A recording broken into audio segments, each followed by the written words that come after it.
कोल्हापूर अभिनेते राहुल सोलापूरकर यांनी शिवाजी महाराजांच्या विषयी केलेल्या वादग्रस्त वक्तव्याविषयी माफी मागावी. इंद्रजित सावंत. छत्रपती शिवाजी महाराजांच्या इतिहासाबाबत राहुल सोलापूरकर यांनी केलेल्या वादग्रस्त वक्तव्यावरून राज्यभरात तीव्र पडसाद उमटत आहेत. सोशल मीडियावरील एक मुलाखतीत बोलताना सोलापूरकर यांनी छत्रपती शिवाजी महाराज आग्र्याहून मुघल सैनिकांना लाच देऊन सुटले असल्याचं वक्तव्य केलं आहे. मात्र शिवराय आग्र्याहून निसटले तेव्हाची सर्व कागदपत्रे उपलब्ध आहेत. जगातील एक महान सुटका म्हणून या घटनेकडे पाहिलं जात असताना अशा पद्धतीची चुकीची वक्तव्य करून छत्रपती शिवाजी महाराजांच्या पराक्रमाबद्दल प्रश्नचिन्ह केलं जात आहे.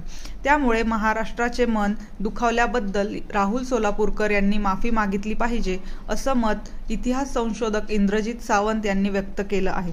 बाईट इंद्रजित सावंत, इतिहास संशोधक. आदेश दिलेले आहेत, त्या आदेशांची नोंद ऐतिहासिक कागदपत्रांमध्ये आहे आणि त्याच्यामध्ये अगदी स्पष्टपणे जिथं दिसल तिथं शिवाजी महाराजांना दस्त करावं, सगळे चौफेर त्यांनी खबरदारी बाळगावी. सगळ्या ह्यांनी जिथं जिथं चौक्या आहेत तिथं म्हणजे ती सगळीकडं उलट काळजी घेतली होती की शिवाजी महाराजांना पुन्हा पकडलं जावं. शिवाजी महाराज आणि त्यांच्याबरोबर शंभूराजे या दोघांना दस्त करावं, पकडून आणावं, असेच आदेश पुन्हा दिलेले आहेत. हे सगळं आपल्याला लक्षात येतं.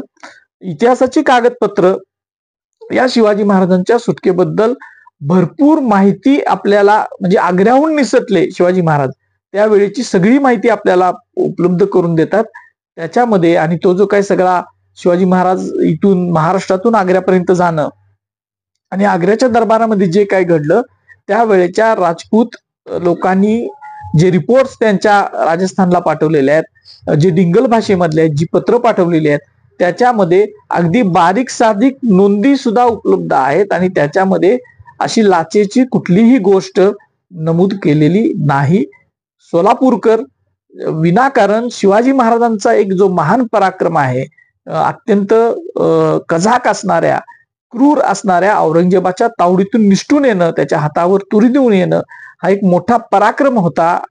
तो पराक्रमाला कुठंतरी गालबोट लागेल अशा पद्धतीचे ते विधान करतात आणि महाराष्ट्र शासनानं याची गंभीर दखल घेणं गरजेचं आहे. पराक्रमी इतिहासाला कुठेतरी गालबोट लावण्याचा प्रयत्न होते असं वाटतं.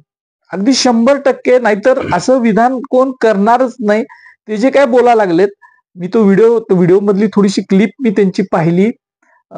गंमत म्हणून सांगतो असं त्यांचं म्हणणं आहे. शिवाजी महाराजांचा इतिहास हा गंमत नाही आहे. शिवाजी महाराजांचा इतिहास हा पराक्रमाचा आणि प्रेरणादायी इतिहास आहे. तो अत्यंत अनेक संशोधकांनी अत्यंत अक्षरशः स्वतःचं आयुष्य खर्च घालून तो लोकांसमोर आणायचा प्रयत्न केला आणि असा प्रेरणादायी इतिहास हा काहीही गंमत म्हणून सांगतो आणि असं बोलतो तसं बोलतो म्हणून कुठलाही अभ्यास नसताना व्यक्त होणं हे सोलापूरकरांसारख्या अभिनेत्यानं थांबवलं पाहिजे आणि महाराष्ट्राचं मन दुखवायचं काम त्यांनी केलंय, त्याच्याबद्दल त्यांनी माफी सुद्धा मागितली पाहिजे. स्वादिष्ट आठवणींचं नाव म्हणजे देशपांडे केटरर्स तुमच्या प्रत्येक कार्यक्रमाला खास बनवण्यासाठी आहे तयार. मग तो कार्यक्रम 50 लोकांचा असो किंवा 10,000 लोकांचा, पोट आणि दिल खुश ठेवणं ही आमची जबाबदारी.